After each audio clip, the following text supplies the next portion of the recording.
नमस्कार। वक्त हो गया है अदिति की अदालत का और आपके साथ मैं हूं अदिति त्यागी। और इस सवाल के साथ, क्या कांग्रेस के सांसद और कांग्रेस पार्टी के पूर्व अध्यक्ष राहुल गांधी विदेशी जमीन पर जाकर देश का अपमान करते हैं? यह सवाल आज उठा है क्योंकि एक बार फिर राहुल गांधी विदेश यात्रा पर गए और फिर उन्होंने विदेशी धरती पर संबोधन में भारत के लोकतंत्र को खतरे में बता दिया। साथ ही एक पुराने जिन को भी उन्होंने बोतल से बाहर निकाला। राहुल गांधी ने कैम्ब्रिज में एक कार्यक्रम में कहा कि उनकी जासूसी की गई, उनके फोन में पेगासस नाम का स्पाईवेयर था और यह बात उन्हें खुद सरकारी अफसर ने बताई। राहुल ने यह भी कहा कि उन्हें अलर्ट किया गया था कि वो फोन पर बात करते वक्त ये याद रखें कि उनकी बातें सुनी जा रही हैं। सवाल यह है कि राहुल गांधी कहना क्या चाह रहे हैं और आखिर उनकी बातें कौन सुन रहा था और उसे क्या फायदा मिल रहा था। राहुल गांधी का यह बयान नया नहीं है। राहुल गांधी के विदेश यात्रा के दौरान ऐसे बयान आना भी ये नई बात नहीं है।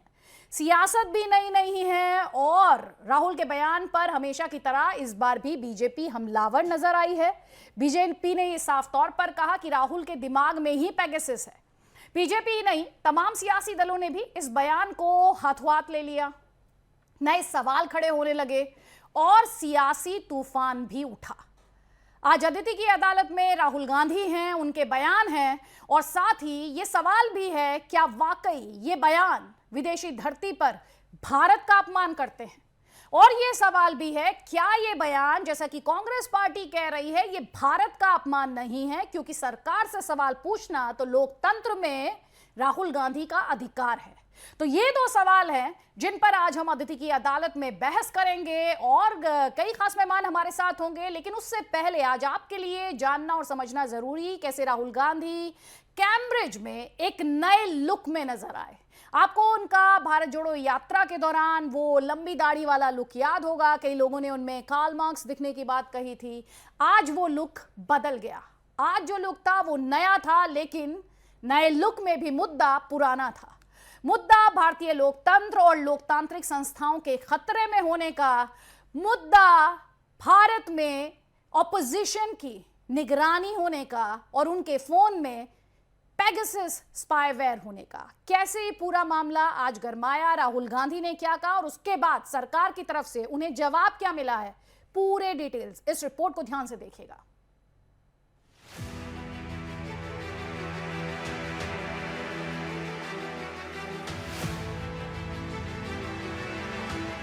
Rahul Gandhi, Cambridge university, Pegasus, बवाल, सवाल, जवाब, तर्क। दिन की तूफानी सियासी कहानी राहुल गांधी के एक बयान से जुड़कर उठती गई। राहुल गांधी ने लंबी दाढ़ी वाला कार्ल मार्क्स लुक बदला और बदलते ही नया तूफान उठा दिया। कैम्ब्रिज यूनिवर्सिटी के जज बिजनेस स्कूल में learning to listen in the 21st century शीर्षक से राहुल ने लेक्चर दिया और उसी भाषण से फिर निकला पेगासस का चिन्ह। वही पेगासस जो इजरायली कंपनी का स्पाईवेयर है, यानी फोन में छिपकर आपकी जासूसी करने वाला जासूस। राहुल गांधी ने दावा किया कि खुफिया विभाग के कई अफसरों ने उन पर एहसान किया, उन्हें बता दिया कि उनका फोन सुना जा रहा है। Capture and control of media and the judiciary, surveillance and intimidation. I myself had Pegasus on my phone. Large number of politicians have Pegasus on my phone, on their phone. I've been called by intelligence officers who tell me, listen, please be careful what you're saying on the phone because we are sort of recording this stuff. So this is a constant pressure that we feel. Cases on opposition. I've got number of criminal libel cases for things that, you know, should under no circumstances be criminal libel cases. Rahul Gandhi का बयान आते ही सरकार की भ्रुकुटी तन गई। खुद केंद्रीय मंत्री अनुराग ठाकुर मैदान में उतरे और उन्होंने कहा कि इनके दिमाग में पेगासस है। विदेश में जाकर भारत को बदनाम करने की कोई कोशिश राहुल गांधी नहीं छोड़ते हैं। इलेक्शन कमीशन हो, जुडिशरी हो, इन पे बार बार प्रहार करना एक आम आदत बन गई है और बाद में माफी मांग के विदेश यात्रा पर जाना ही राहुल गांधी जी की पुरानी आदत है। देश में उनको सुनने के लिए कोई तैयार नहीं और विदेश में जाकर जहर उगलने का काम, लोकतंत्र को बदनाम करने का काम और भारत को बदनाम करने का काम राहुल गांधी जी कभी नहीं छोड़ते। अब लड़ाई राहुल गांधी बनाम केंद्र सरकार नहीं रह गई थी। अब लड़ाई देश की सबसे पुरानी राजनीतिक पार्टी और दुनिया की सबसे बड़ी राजनीतिक पार्टी के बीच छिड़ गई थी। जो कांग्रेस ने पेगासस को लेकर केंद्र की मंशा को कटघरे में खड़ा कर दिया। जब सुप्रीम कोर्ट में पेगासस का मामला चल रहा था तो सरकार ने कोऑपरेट क्यों नहीं किया कमेटी के साथ, उसका जवाब दें। और पेगासस के विषय में जब खबरें छपती थी तो क्या सिर्फ हिंदुस्तान के भौगोलिक क्षेत्र के लिए ही छपती थी? विदेशियों ने पढ़ा नहीं होगा कि आप क्या क्या करते थे? पेगासस के जिन्न की वापसी क्या कांग्रेस के लिए फायदा देगी? क्या पहले उसे इस विवाद से कोई सियासी लाभ मिला? क्या इस देश में नेताओं की जासूसी या फोन टैप करने का मुद्दा कभी जनता का मुद्दा बना है? क्या ये सिर्फ सियासी मुद्दा है? ये सियासी पेगासस मुद्दा की है, पहुंच पूरी दुनिया- क्या है ये? क्योंकि यहाँ पर जो आप देख रहे हैं उसके बाद सियासत और सियासत हो रही है। बीजेपी क्या कह रही है? बीजेपी कह रही है कि राहुल गांधी विदेशी जमीन पर जाते हैं और वहां जाकर भारत को बदनाम करते हैं। अब कुछ इंफॉर्मेशन हम आपके साथ शेयर करना चाहते हैं। इससे पहले राहुल गांधी ने कब जब वो विदेश गए किस तरह से भारत के खिलाफ स्टेटमेंट्स दिए, अब आपको वो हम दिखाने जा रहे हैं। तो ये 2000 देखिए सिलसिलेवार तरीके से आपको दिखा रहे हैं। अभी आप सिंगापुर में उन्होंने जाकर क्या कहा था वो आप अपने स्क्रीन पर देख पा रहे हैं। सिंगापुर में उन्होंने ये कहा था, एक एक करके पूरी इंफॉर्मेशन आपको दिखाएंगे। हैम्बर्ग में उनके द्वारा क्या कहा गया, लेकिन इन सारे स्टेटमेंट्स को आप ध्यान से देखेंगे तो एक बात आपको समझ में आएगी कि नोटबंदी और जीएसटी पर उन्होंने हैम्बर्ग में सवाल उठाए थे। उन्होंने ये कहा कि भारत में हिंसा की घटनाएं हो रही हैं। जनवरी 2018 में बहरीन गए थे और भारत को बांटने वाली ताकतों का जिक्र करते हुए कहा था कि ये बताने की कोशिश की जा रही है क्या खाएं और क्या ना खाएं। सितंबर 2017 में बर्कली यूनिवर्सिटी में भी नोटबंदी का जिक्र उन्होंने किया था और नफरत और हिंसा की राजनीति का जिक्र उन्होंने किया था। उन्होंने कहा था मुझसे बेहतर कौन जान सकता है। हिंसा और नफरत को लेकर उनके बड़े स्टेटमेंट्स ये रहे हैं। और कुछ ताकतें भारत को बांट रही हैं, दुनिया में भारत की छवि खराब कर रही हैं। टाइम्स स्क्वायर पर न्यूयॉर्क में उनका ये स्टेटमेंट था कि किस तरह से भारत के सामने बेरोजगारी की एक बड़ी चुनौती है और साथ ही उन्होंने असहिष्णुता का जिक्र किया था। उन्होंने पाकिस्तान से भारत की तुलना कर दी थी 2022 में और लद्दाख को यूक्रेन की तरह करार दे दिया था। तो राहुल गांधी की न्यू लुक वाली पिक्चर भी आप देख रहे हैं और साथ ही उन्होंने ये कहा था दोनों जगह चीन की सेना बैठी हुई है। सिंगापुर में महात्मा गांधी के विचार को भारत में चुनौती दी जा रही है, ये उनकी तरफ से कहा गया। और कहा सरकार जो है वो जातीय और धार्मिक उन्माद से बचने की कोशिश करती दिखाई देती है और उसके लिए सीधे तौर पर उन्होंने नरेंद्र मोदी और उनकी सरकार को कटघरे में खड़ा कर दिया था। अब ये तो है उनके विवादित बयान है। अब हम आपको ये दिखाते हैं पेगासस जिसे लेकर राहुल गांधी सवाल खड़े कर रहे हैं। वो कह रहे हैं कि उन्हें एक इंटेल ऑफिसर ने फोन करके ये बताया कि उन्हें सावधान होने की जरूरत है कि आप फोन पर क्या बातें करते हैं। अब देखिए पेगासस कहां दिखा, कब दिखा, पहली बार कब दिखा, वो आप उससे जुड़ी हुई इंफॉर्मेशन देख रहे हैं। तो संयुक्त अरब अमीरात यानी यूएई में किस तरह से इस पूरी स्पाईवेयर को लेकर कैसे उंगलियां उठी वो आप ये इंफॉर्मेशन अपने स्क्रीन पर सेव कर पा रहे हैं। अगर मैं बहुत ही सरल भाषा में कि समझाने की कोशिश करूं तो ये स्पाईवेयर जो है इसका इस्तेमाल अक्सर आरोप लगते रहे हैं कि जैसे ही एक लिंक आपके फोन पर आता है आप उस लिंक को खोलते हैं, आपका फोन हैक हो जाता है। ये तमाम बातें पेगासस को लेकर यहां पर की गई हैं, दावे किए गए हैं। पेगासस स्पाईवेयर यानी फोन में जासूसी करने वाला, स्पाई जासूसी करने वाला एक सॉफ्टवेयर। इसके अलावा फोन जो है आपकी सर्वेलांस का डिवाइस बन जाता है, आप पर आपकी निगरानी मुमकिन हो जाती है। एंड्रॉयड और iOS दोनों में ये काम करता है और मोबाइल फोन लैपटॉप में बिना जानकारी के, आपको बताए बिना इसे इंस्टॉल किया जा सकता है। इजरायली कंपनी NSO ग्रुप द्वारा इसे तैयार किया गया है और इसका हर डेटा चोरी कर ये कंपनी थर्ड पार्टी को बेच देती है। इस तरह के दावे आरोप लगातार लगे हैं और पेगासस आपको याद होगा इंडिया का जो पॉलिटिकल नैरेटिव रहा, पॉलिटिकल डिस्कोर्स रहा, उसका एक बहुत अहम हिस्सा ये पेगासस रहा। और जो बात आज राहुल गांधी कहना भूल गए, लेकिन जो बात मैं आपसे कहना चाहती हूँ वो ये है, ये मामला सुप्रीम कोर्ट गया था अगर आपको याद हो और सुप्रीम कोर्ट द्वारा एक टेक्निकल कमेटी अपॉइंट की गई थी और उससे जुड़ी हुई इंफॉर्मेशन आपके साथ शेयर करना चाहती हूं मैं। सुप्रीम कोर्ट ने खुद एक टेक्निकल कमेटी का गठन किया था अंडर जस्टिस सुप्रीम कोर्ट के जज की निगरानी में ये पूरी इन्वेस्टिगेशन हुई थी, टेक्निकल कमेटी थी। और उसके बाद इस टेक्निकल कमेटी ने क्या पाया था? इस टेक्निकल कमेटी ने ये पाया था कि जिन 29 मोबाइल फोन्स की बात की गई है उनमें पेगासस स्पाईवेयर नहीं मिला है। ध्यान से सुनिएगा, देश की सर्वोच्च अदालत द्वारा अपॉइंटेड टेक्निकल कमेटी के वर्ड्स थे जो मैं आपके सामने रख रही हूं कि 29 मोबाइल फोन्स को जब टेक्निकल एक्सपर्ट कमेटी द्वारा जायजा लिया गया, इन्वेस्टिगेशन किया गया, उनकी फोरेंसिक स्क्रूटनी की गई, तब पेगासस स्पाईवेयर के सबूत इन 29 मोबाइल फोन्स में नहीं मिले जो कि कंप्लेनेंट थे, जिनके द्वारा शिकायत दर्ज कराई गई थी, जो कि शिकायतकर्ता थे। और हालांकि ये बात कही गई थी कि 5 फोन ऐसे थे जिनमें मालवेयर मिला था, लेकिन वो पेगासस है, इसकी पुष्टि नहीं हो पाई है। तो ये वो तमाम बातें हैं जो सुप्रीम कोर्ट द्वारा कही गई, लेकिन बावजूद इसके राहुल गांधी कैम्ब्रिज में जाते हैं और वहां पर जाकर फिर से पेगासस के जिन को बाहर ले आते हैं और पेगासस के जिन को बाहर ये कहते हुए लाते हैं कि उन्हें खुद इंटेल के अधिकारियों ने ये बताया था कि उन्हें फोन पर बात करते हुए केयरफुल होने की जरूरत है, सतर्कता बरतने की जरूरत है। राहुल गांधी ने कहा क्या, एक बार आप खुद सुनिए। Press, capture and control of media and the judiciary, surveillance and intimidation. I myself had Pegasus on my phone. Large number of politicians have Pegasus on my phone, on their phone. I've been called by intelligence officers who tell me, listen, please be careful what you're saying on the phone because we are sort of recording this stuff. So this is a constant pressure that we feel. Cases on opposition, I've got number of criminal libel cases for things that, you know, should under no circumstances be criminal libel cases.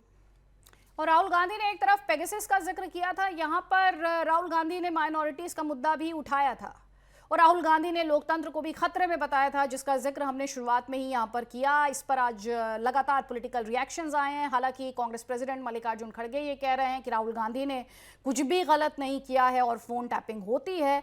इसके अलावा BJP इसे विदेशी जमीन पर भारत का अपमान बता रही है और कांग्रेस कह रही है राहुल गांधी ने सच ही बयां किया है। कुछ पॉलिटिकल रिएक्शंस देखिए आप।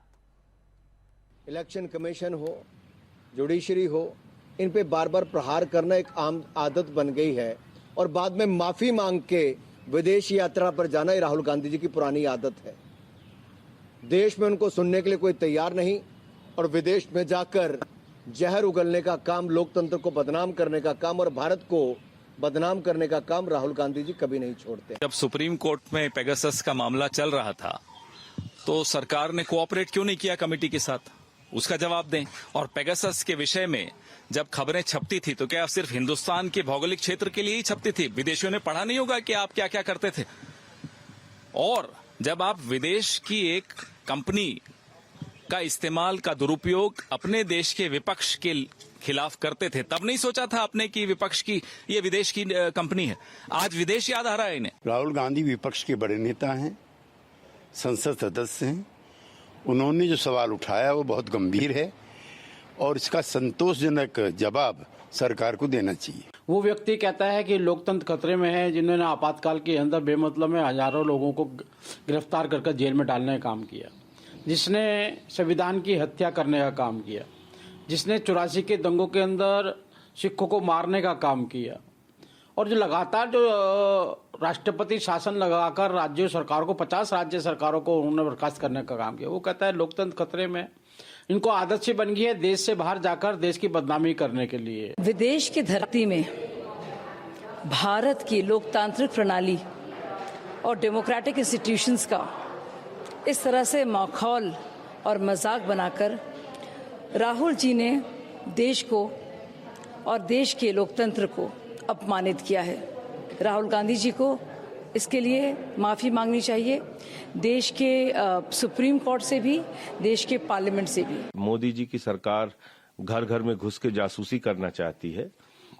और एक फिल्म आई थी दो जासूस, उसमें गाना था दो जासूस करें महसूस कि दुनिया बड़ी खराब है। तो इस देश के अंदर जो दो जासूस हैं वो यही महसूस करते हैं। मेरा चैलेंज स्वीकार करें, कृपा करके अपना फोन लोकल थाने में जाकर जमा कराएं और पता लग जाएगा, परंतु ऐसा तो है नहीं। और जबकि पेगासस पे कोर्ट का फैसला आ चुका है, परंतु क्योंकि देश को बदनाम करना है, भारत की धरती पर उनको कोई सुनता नहीं, वो चुनाव जीतते नहीं, लगातार चुनाव हारते हैं। तो यहाँ पर बीजेपी कह रही है कि जनता की अदालत में फेल हो जाते हैं, लगातार शिकस्त मिल रही है, लेकिन फिर भी राहुल गांधी अपनी सियासत से और इस तरह के बयानों से बच नहीं रहे हैं, बयान देने से दूरी नहीं बना रहे हैं। हमारे साथ political analyst doctor Ajay Alok हैं। अजय जी, बहुत बहुत स्वागत है आपका। सबसे पहला सवाल तो राहुल गांधी के कैम्ब्रिज ज्ञान पर, मैं आपका रिएक्शन चाह रही हूँ इस पर। पेगासस का भूत फिर जिंदा किया है। एक बार पूरी की पूरी संसद ठप की थी पेगासस के नाम पे कि पेगासस पेगासस पेगासस पेगासस लगा रही है सरकार। लेकिन जब फोन मांगा गया कि जमा कीजिए फोन, हम लोग चेक करेंगे पेगासस है कि नहीं, संसदीय कमेटी ने मांगा, सबने मांगा, तो फोन नहीं दिया। पता नहीं फोन में क्या था। और अब सरकार जब विपक्ष की जासूसी करवाएगी तो विपक्ष तो हंगामा करेगा। बिल्कुल सही बात है, विपक्ष को करना भी चाहिए। लेकिन जब सरकार एक कमेटी बना के उसकी जांच करने को तैयार थी तो कितने लोगों ने फोन जमा किया था अपना? भाई, ये पेगासस का भूत फिर जिंदा हो रहा है, वो भी कैम्ब्रिज में जाके। आप पे पेगासस लगा के कोई पागल है कि अपना 10-20 लाख रुपया सरकार अपना, भारत अपना 10-20 लाख खर्च करेगा? और ये सब बातें कहने को इनको जगह मिली है कैम्ब्रिज, और इसीलिए जासूसी से तंग आके ये भारत जोड़ो यात्रा निकाल रहे हैं। अरे भारत जोड़ो यात्रा नहीं थी भाई साहब, मुसलमान जोड़ो यात्रा थी। लेकिन देखिए ये सब फ्रस्ट्रेशन निकल रहा है ना। अभी 3 राज्यों में हार हो गई, नागालैंड में खाता नहीं खुला, जबकि क्रिश्चियनिटी बहुल था, वहां पर हिंदुत्व का आरोप भी नहीं लग सकता है। ये अकंठ कुंठा में डूबे हुए इंसान है। जिस परिवार को आदत हो गई है सत्ता में रहने की, सत्ता को अपनी बपौती मान के चलता है, उसे बर्दाश्त नहीं हो रहा है कि वो सत्ता हिंदुस्तान से उनके हाथों में चली गई और बहुत दिनों तक अब नहीं आने वाली है। तो इसीलिए जाके शिकायत कर रहे हैं इंग्लैंड में। ठीक है, आप शिकायत करने के साथ देश का भी नाम डुबा रहे हैं। ठीक, आप ये कह रहे हैं कि वो देश की बदनामी कर रहे हैं, लेकिन राहुल गांधी कह रहे हैं उन्हें तो बाकायदा इंटेल ऑफिसर ने बताया कि उन्हें एहतियात बरतने की जरूरत है। तो आप या फिर बीजेपी के जो नेता हैं, जब उनके फोन की बात करते हैं, वो तो सिर्फ एहतियात ही तो बरतने हैं, सावधानी बरत रहे हैं वो अपने फोन को लेकर। राहुल गांधी जी ने कहा कि उन्हें खुफिया विभाग के किसी अफसर ने बताया था कि उनकी फोन की बातों को सुना जा रहा है, उन्हें बात करते हुए सावधान रहना चाहिए। तो राहुल गांधी जी तो पहले ये तय कर लें कि खुफिया विभाग उन राहुल गांधी के हिसाब से अभी भी चल रही है क्या देश में, या सरकार के हिसाब से चल रही है? और खुफिया विभाग, भारत का खुफिया विभाग उनके संपर्क में कब आया वो तो पता नहीं। हाँ, चीन का खुफिया विभाग उनसे संपर्क में हो सकता है, क्योंकि अक्सर हम लोग देखते हैं ना वो चाइनीज एम्बेसडर के साथ खाना खाना, जब गलवान का लड़ाई चल रही थी, राजीव गांधी फाउंडेशन में आना, तो चीनी विभाग के खुफिया विभाग ने बताया क्या उनको कि भारत सरकार उनकी जासूसी कर रही है? क्योंकि एक तरफ तो कहते हैं कि मोदी सरकार ने सारे लोगों को कब्जा कर लिया, सब मोदी के आदमी हैं, तो फिर मोदी सरकार को इतना बेवकूफ कैसे समझते हैं कि वो ऐसा खुफिया विभाग में आदमी रखेंगे जो जाके राहुल गांधी को ये बताएगा कि राहुल गांधी की जासूसी हो रही है? और वैसे भी उनमें जासूसी करने को है क्या राहुल गांधी में? वो खुद ही इतना बोल देते हैं तो खुद अपने आप को खुली किताब बना लेते हैं, उनके बारे में क्या जासूसी करेंगे? अब मलेशिया बैंकॉक का ट्रिप, ये सब में जासूसी करने में कोई भारत सरकार इंटरेस्टेड तो है नहीं, और हिंदुस्तान में कोई ऐसी जरूरत है नहीं। तो मुझे लगता है चाइनीज खुफिया विभाग के अधिकारियों ने जरूर उनको ये जानकारी दी होगी, इसलिए उनके कान खड़े हो गए होंगे। लेकिन खैर, चाइनीज उनकी बात सुन सकते हैं, भारत सरकार को इसमें दिलचस्पी नहीं होगी, मुझे नहीं लगता है। ठीक है, आप इसमें तंज कस रहे हैं। हालांकि मैं वापस आऊंगी अजय आलोक जी आपके पास, क्योंकि हम लगातार अपने दर्शकों को ये भी बता रहे हैं कि कैसे राहुल गांधी जो है वो इस तरह के विवादित बयान, या फिर जिनमें बीजेपी कहती है देश का अपमान है। हालांकि राहुल गांधी ये कहते हैं दरअसल वो तो लोकतंत्र को बचाने के लिए निकले हैं, जैसा कि उन्होंने इस बार भी कहा कि लोकतंत्र जो है भारत में खतरे में है। लेकिन यहाँ पर एक और बात जो बार बार उठी है और जिस पर हर कोई बात कर रहा है कि विपक्ष का काम है सवाल पूछना, और बीजेपी पर इस पूरे मामले को लेकर लगातार यहां पर सवाल उठे, बीजेपी को कटघरे में यहां पर खड़ा किया गया। लेकिन सवाल यह है कि ये आरोप बार बार लगे कि बीजेपी हमेशा इस तरह की मांग को गंभीरता से क्यों नहीं लेती है। कितने शर्म की बात है कि एक पार्टी जो 60 साल तक राज कर चुकी है इस देश पर, जिसने इतने प्रधानमंत्री दिए, वो संसदीय कमेटी को कहती है कि पेगासस पे संसदीय कमेटी बनाकर सरकार ने मामले को रफा दफा करने की कोशिश की। मतलब आप लोगों ने आज तक जितनी कमेटी बनाई थी सिर्फ रफा दफा करने के लिए। यही एटीट्यूड है आपका, यही गंभीरता है आपकी, यही समर्पण है आपका संसद के प्रति। यही दिखाता है कि लोकतांत्रिक संस्थाओं को आप कितना कमजोर समझते हैं, लोकतांत्रिक संस्थाओं में आपका कितना विश्वास है। कांग्रेस पार्टी के जितने नेता हैं, अगर उनकी जांच हो रही थी, जासूसी हो रही थी, तो उनको डर क्या था फोन देने में? फोन देते, दूध का दूध पानी का पानी होता, जनता के सामने आपकी आवाज आती। लेकिन आप लोग तो खुद डरपोक है, क्योंकि अगर फोन देते या फोन के राज खुलने लगते तो पता नहीं कहां कहां कितने राज खुलते, फिर तो उनका जवाब देना मुश्किल हो जाता। तो इस पे भी सस्ती राजनीति खेल दी। कभी तो मान जाइए, कभी तो सुधरिए। सच्चाई ये है कि जनता के सामने आप लोग बिल्कुल एक्सपोज हो चुके हैं। ना पेगासस कुछ था, ना रफेल कुछ था, ना हिंडनबर्ग कुछ है। जो भी है टारगेट मोदी है। मोदी को बदनाम करो, मोदी को। लेकिन मोदी को कैसे बदनाम करोगे? 130 करोड़ जनता, जैसा कि खुद प्रधानमंत्री ने कहा, उनका सुरक्षा कवच और भरोसा बना हुआ है। और आपके बोलने से भरोसा नहीं टूटेगा, क्योंकि आप तो खुद भरोसेमंद लायक है ही नहीं। कांग्रेस पार्टी, ठीक है, मैं अजय आलोक जी, लेकिन मेरा जो सवाल आपसे है सर, विपक्ष अगर उसे लगेगा कि उसके मन में कोई शंका है तो वो किसी तरह का संदेह होगा तो वो सवाल पूछेगा, और वही सवाल तो पूछे जा रहे हैं यहाँ पर। अद्भुत है श्रीमान राहुल गांधी जी का कैम्ब्रिज ज्ञान। भाई, हिंदुस्तान ज्ञान की धरती है, तो यहां पे तो ज्ञान देने एक बार गए थे बैंगलोर में, तो हम लोगों ने देखा था छात्रों ने क्या किया उनके ज्ञान के साथ। तो यहाँ के छात्र पसंद नहीं आते उनको, तो इस बार सोचा कि चलो फिर से कैम्ब्रिज में ज्ञान देके आते हैं। और भारत विरोधी बात करने के लिए राहुल गांधी को कैम्ब्रिज से अच्छी जगह मिल कहाँ सकती थी?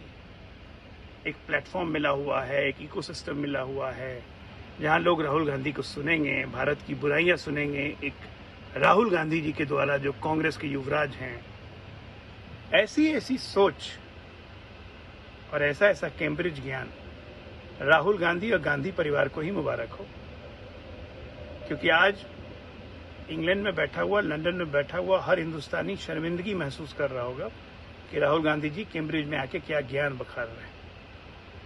मोदी से जीत नहीं पाए तो यहाँ किससे शिकायत करेंगे? तो चलो लंदन अच्छी जगह है शिकायत करने के लिए, और कैम्ब्रिज में बैठ के मोदी की शिकायत करेंगे। वो होता है ना, बच्चा शिकायत अपने घर में ही करता है। तो राहुल गांधी जी का घर लगता है लंदन है, बीबीसी भी उनको सपोर्ट करती है, अब कैम्ब्रिज में गए शिकायत करने। बहुत अच्छा, ठीक है। तो यहाँ पर ठीक अजय जी, एक्चुअली आपने कुछ ऐसे पॉइंट्स उठाए जिन पर लगातार बात हो रही है। राहुल गांधी, यहाँ पर दर्शकों के लिए भी समझने वाली बात है, हम अपने दर्शकों को लगातार वो इन्फॉर्मेशन भी दिखा रहे हैं, एक बार फिर से दिखा देते हैं कि पेगासस का पहली बार जब इस्तेमाल किया गया तो उस समय किस तरह के सवाल उठे, किस तरह की इन्फॉर्मेशन जो थी वो पब्लिक डोमेन में आई। और साथ ही हम आपको ये भी बता रहे हैं कि पेगासस से फ़ोन के माध्यम से सर्वेलांस, और क्या होता है कि फ़ोन का जो डेटा है उसे बाकायदा सेंटर को रिले किया जाता है, और जो फ़ोन है आपका वो सर्वेलांस डिवाइस बन जाता है। बड़ी बात यह है कि एंड्रॉयड और iOS दोनों में ये ऑपरेट कर सकता है, और मोबाइल फ़ोन, लैपटॉप में आपको पता भी नहीं चलेगा, और इसको इंस्टॉल किया जा सकता है। NSO ग्रुप जिसके द्वारा ये डेवलप किया गया, और थर्ड पार्टी तक ये पूरी इंफॉर्मेशन जो है ये पहुंचा देता है। इस तरह के आरोप लगते रहे हैं, ये इंफॉर्मेशन आपके लिए जानना ज़रूरी है। लेकिन बार बार मैं आपका ध्यान सुप्रीम कोर्ट की जो टेक्निकल एक्सपर्ट कमेटी थी उसकी तरफ लाना चाहती हूँ, जिसने क्या कहा। उसने ये कहा, इस कमेटी की रिपोर्ट ने और सुप्रीम कोर्ट ने, कि 29 मोबाइल फोन्स जो थे, शिकायत जिनके द्वारा दर्ज कराई गई, उनमें पेगासस स्पाईवेयर की पुष्टि नहीं हो पाई। 5 में मालवेयर की पुष्टि हुई, लेकिन पेगासस स्पाईवेयर की पुष्टि नहीं हो पाई। और एक बार फिर से राहुल गांधी ने पेगासस को वापस पॉलिटिकल डिस्कोर्स में ला दिया है, क्योंकि विदेशी जमीन पर लेकर आए हैं, क्योंकि कल नॉर्थ ईस्ट में कांग्रेस पार्टी की परफॉर्मेंस जो है बहुत ही लचर रही है, क्योंकि विदेशी जमीन पर खड़े होकर वो भारतीय लोकतंत्र के बारे में बात कर रहे हैं। इसी से भारत में एक वर्ग है जो काफी अपमानित महसूस कर रहा है और उसी पर आज सियासत भी हुई है। अभी के लिए इतना ही, खबरें जारी हैं, आप रहिए हमारे साथ। तो लगातार पॉलिटिकल रिएक्शंस हम तक यहां पर पहुंच रहे हैं और साथ ही हमने आपको कई पॉलिटिकल रिएक्शंस यहां पर सुनवाए और दिखाए भी। साथ ही अजय आलोक जी, उनके द्वारा कई सवाल उठाए गए। उन्होंने कहा कि क्या राहुल गांधी को ये सब बातें कहने के लिए भारत की ज़मीन नहीं मिलती है। उन्होंने ये भी कहा कि राहुल गांधी को क्या दुनिया सीरियसली लेती है। यहाँ पर कई सारे सवाल जो हैं वो अजय आलोक जी द्वारा उठाए गए हैं और ऐसे में एक जो बड़ी बात है वो समझने वाली है। मुझे बताया गया है कि हमारे साथ राशिद अल्वी जी हैं। राशिद अल्वी जी, अनुराग ठाकुर ये कह रहे हैं कि राहुल गांधी के दिमाग में पेगासस है और वो बेवजह का हवा खड़ा कर रहे हैं। ये पेगासस के बारे में बात करने की राहुल गांधी को क्या जरूरत थी, और साथ ही विदेशी जमीन पर अपमान करने का भारत का उन पर आरोप लग रहा है। अनुराग ठाकुर का कहना है कि राहुल गांधी के दिमाग में पेगासस है, देश से बाहर जाते हैं, पेगासस की बात करती हैं। अनुराग ठाकुर जी, आप बयान कुछ भी दें, यह भी मुमकिन है कि पेगासस आपके खिलाफ भी काम कर रहा हो। देश उन लोगों के हाथों में है जो न सिर्फ विपक्ष बल्कि सत्ताधारी पार्टी के लोगों के खिलाफ भी पेगासस का इस्तेमाल हो सकता है। सरकार का कहना है कि हम ऐसा नहीं कर रहे, लेकिन इस सरकार पे भरोसा नहीं किया जा सकता है। ये सरकार भरोसे के काबिल नहीं रह गई है। ये सरकार न जाने किन किन लोगों के पीछे पड़ी है और विपक्ष के खिलाफ जिस तरीके से एजेंसीज काम कर रही है, जिस तरीके से सारे विपक्ष को खत्म करने की साजिश हो रही है, उससे पता चलता है कि स्पाइंग, जासूसी यकीनन विपक्ष के नेताओं के खिलाफ हो रही है। नहीं सर, लेकिन मेरा सवाल ये है सर, ये तो सियासी आरोप है ना राशिद अल्वी जी, क्या ये सियासी आरोप उनके भारत लौटने का इंतजार नहीं कर सकते? एक सवाल जो किसी के भी मन में आएगा सर, वो सवाल ये है कि राहुल गांधी जब विदेशी जमीन पर जाते हैं तो उन्हें भारत की डेमोक्रेसी, भारत का लोकतंत्र खतरे में क्यों दिखाई देने लगता है? इंडिया दुनिया की लार्जेस्ट डेमोक्रेसी है, सबसे बड़ा लोकतंत्र भारत है। राहुल गांधी को विदेशी जमीन पर जाकर ही खतरे में दिखाई देता है सर। कैम्ब्रिज यूनिवर्सिटी के अंदर लेक्चर दे रहे थे और उन्होंने ठीक कहा है कि देश का लोकतंत्र खतरे में है, बल्कि मैं कहूंगा कि खतरे में नहीं है, देश का लोकतंत्र खत्म हो चुका है। देश के अंदर तानाशाही है, सारी एजेंसीज सरकार के दबाव में काम कर रही है। हर विपक्ष के नेता के खिलाफ ईडी छापे डाल रही है। खुद प्रधानमंत्री ने कहा है, लोकसभा में भाषण देते हुए उन्होंने कहा कि ईडी ने सारे विपक्ष को इकट्ठा कर दिया। क्या मतलब है इस बात का? इसका मतलब है कि ईडी आपके दबाव में काम कर रहा है। आज अफसोस के साथ कहना पड़ता है, पार्लियामेंट की गरिमा खत्म हो चुकी है, संविधान का खिलवाड़ हो रहा है, देश में खौफ का माहौल है। न जाने किसके घर पे ईडी का छापा पड़ जाए, सीबीआई का छापा पड़ जाए, और भारतीय जनता पार्टी के नेता सब गंगा नहाए हुए हैं, दूध में धुले हुए हैं, और विपक्ष, सारा विपक्ष बेईमान है, गुनाहगार है। नहीं, लेकिन राशिद अल्वी जी, जब आप बातें कर रहे हैं देश में खौफ है, देश डरा हुआ है, किसके यहाँ ईडी का छापा पड़ जाए, तो सर जिसने कुछ गलत किया ही नहीं उसे किस बात का डर है सर? सबसे बड़ी बात तो ये उठेगी, जिसने कुछ गलत नहीं किया तो उसे डर क्यों लगेगा? लेकिन अभी आप डेमोक्रेसी की बात कर रहे हैं, खौफ की बात कर रहे हैं, खतरे की बात कर रहे हैं सर, तो बड़ी बात तो फिर यही उठती है, कांग्रेस को बीजेपी बार बार याद दिला रही है कि इमरजेंसी याद है या भूल गए?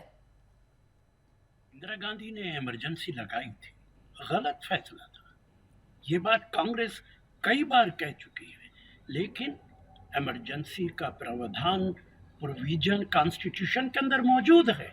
कॉन्स्टिट्यूशन के मुताबिक इमरजेंसी लगी थी, गलत लगी थी, लेकिन बड़े अदब से कहूंगा प्रधानमंत्री साहब, आपने तो बगैर इमरजेंसी लगाए इमरजेंसी से ज्यादा खराब हालात पैदा कर रखे हैं। देश के अंदर खौफ का माहौल है, देश के अंदर लोकतंत्र समाप्त हो चुका है। आप जिसके खिलाफ चाहते हैं अपनी एजेंसीज का इस्तेमाल करते हैं। ये कहना कि कांग्रेस ने लोकतंत्र को खत्म कर दिया था बेबुनियाद है। हमने इतिहास के अंदर पढ़ा है कि इमरजेंसी के अंदर राष्ट्रीय सेवक संघ के बहादुर लोग माफी मांग मांग कर बाहर निकलने की कोशिश कर रहे थे। हम बार बार कहते इमरजेंसी गलत कदम था, लेकिन आज के हालात तो इमरजेंसी से ज़्यादा ख़राब हैं। अगर प्रधानमंत्री की हिम्मत है तो उन्हें इमरजेंसी डिक्लेयर करनी चाहिए।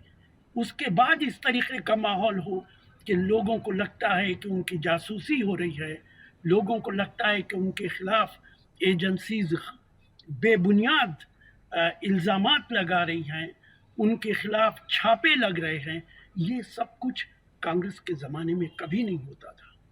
नहीं, आप ये कह रहे हैं कांग्रेस के ज़माने में नहीं होता था सर। अब ये एक तरह का पॉलिटिकल ब्लेम गेम बन चुका है। खौफ जैसे शब्दों का इस्तेमाल, भय जैसे शब्दों का इस्तेमाल, डर जैसे शब्दों का इस्तेमाल बहुत ही कैजुअली किया जाने लगा। एक डर का नैरेटिव, एक नकारात्मक नैरेटिव बार बार जिसे लेकर इस देश में पॉलिटिकल डिस्कोर्स जो है उसे बढ़ाया जा रहा है। लेकिन मैं आपसे आज राहुल गांधी का एक और उनके भाषण का एक हिस्सा रहा जिस पर मैं बात करना चाहती हूं।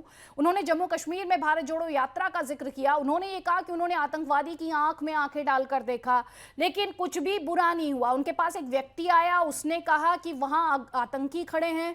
राहुल गांधी ने उधर देखा, उन्हें लगा कि कुछ हो जाएगा, लेकिन कुछ हुआ नहीं। और ऐसा उन्होंने कहा कि ऐसा इसलिए नहीं हो पाया क्योंकि मेरे मन में हिंसा नहीं थी। सर, जम्मू कश्मीर जो कि टेररिज्म को लेकर, आतंकवाद को लेकर सुर्खियों में आता रहा है, वहां पर राहुल गांधी शांतिपूर्वक यात्रा कर लेते हैं, वहां अमन चैन दिखाई देता है, तो क्रेडिट किसे जाना चाहिए? आर्टिकल 370 हटाया, हम कभी नहीं कहते कि आपका गलत कदम था, लेकिन आपका तरीक़ेकार गलत था।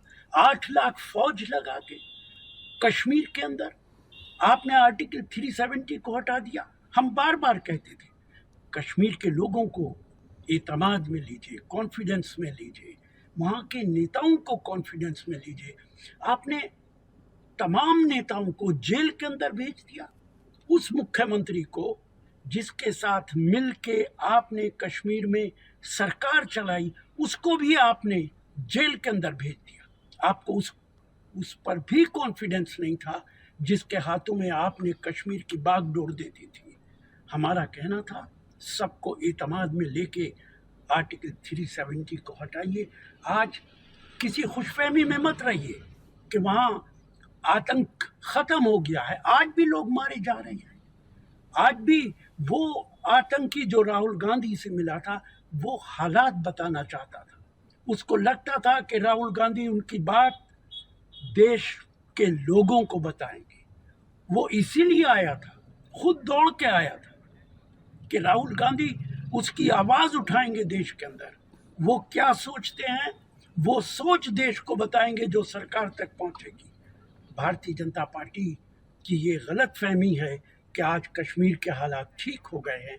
आज भी हर रोज कश्मीर के किसी न किसी इलाके से ये खबरें आती रहती हैं। कभी कोई ब्राह्मण भाई मारा जाता है, कभी हमारे आर्मी के लोग मारे जाते हैं। नहीं सर, एक सेकंड सर, आप दो घटनाओं को मिक्सअप कर रहे हैं। एक टारगेटेड किलिंग का मामला जाहिर तौर पर बहुत अफसोसनाक है, और जिस तरह से यहाँ पर मैं कहना चाहती हूँ जम्मू कश्मीर में जिस तरह आतंक का खात्मा हुआ है, और खुद आंकड़े ये कहानी बयां करते हैं कि कैसे आर्टिकल 370 हटने से पहले, यानी 5 अगस्त 2019 से पहले स्टोन पेल्टिंग एक आम बात हो गई थी। आज स्टोन पेल्टिंग कहीं दिखाई नहीं देती। तो सियासत करने वाले भले ही सियासत करें, अभी आपने कहा आर्टिकल 370 हटने से प्रॉब्लम नहीं है, जिस तरीके से हटाया गया उससे प्रॉब्लम है। तो सर, अब जो तस्वीर हुई है, पार्लियामेंट नहीं हटाया ना उसे, पार्लियामेंट में हटा, कहीं गली नुक्कड़ पर तो नहीं हटा आर्टिकल 370। और ये काम पार्लियामेंट का है, लोकतंत्र का मंदिर पार्लियामेंट है। तो पार्लियामेंट में आर्टिकल 370 को हटाया गया, उसका एब्रोगेशन हुआ। तो कुछ मुद्दे ऐसे हैं राशिद अलवी जी, मैं आपसे यहाँ ये कहना चाहूंगी, जिन पर सियासत नहीं होनी चाहिए। इस देश में जो कॉन्स्टिट्यूशनल फ्रेमवर्क है वो इस बात की पूरी आज़ादी यहाँ पर देता है कि मैं और आप एक दूसरे से असहमत हों, जैसे कि हम इस वक्त एक दूसरे से असहमत हैं और मैं आपसे सवाल पूछ रही हूँ और उसके बाद जो काउंटर क्वेश्चन है वो भी पूछ रही हूँ। क्या राहुल गांधी इस बात को नहीं समझ सकते? क्या ये ज़रूरी है कि अगर आपके मेरे बीच असहमति है तो हम इस असहमति को एक इंटरनेशनल प्लेटफॉर्म पर ले जाएं, अंतर्राष्ट्रीय मंच पर ले जाएं?